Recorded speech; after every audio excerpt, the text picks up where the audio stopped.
Hello, and welcome to Global Pulse News. President Trump is set to address the nation tonight at 9 p.m. Eastern on the conflict with Iran.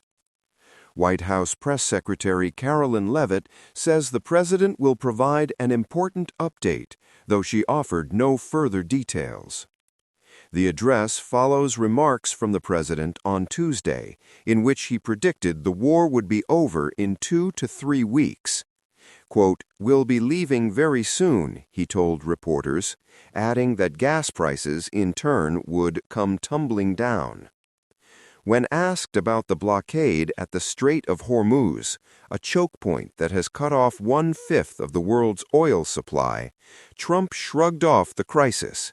He said the United States would not be affected and that other nations would have to handle the situation themselves.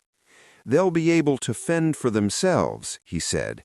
We'll be leaving very soon, and if France or some other country wants to get oil or gas, they'll go up through the Strait and Hormuz Strait. They'll go right up there and they'll be able to fend for themselves. I think it'll be very safe, actually, but we have nothing to do with that. What happens in the Strait, we're not going to have anything to do with, because these countries, China will go up and they'll fuel up their beautiful ships and they'll leave and they'll take care of themselves. There's no reason for us to do it. Echoing his earlier criticism of European allies who refused to join the conflict, whom he had told, "Go get your own oil." The president's current timeline for a quick exit stands in sharp contrast to comments made just days earlier. At that time, Trump threatened to escalate if Tehran did not reopen the strait, warning he could seize Iran's oil, blow up its electric generating plants and desalination facilities, and even invade Iran's key oil export terminal at Karg Island. But on Tuesday, Secretary of State Marco Rubio echoed the president's latest stance, saying the main goal, preventing Iran from building a nuclear weapon, has now been achieved.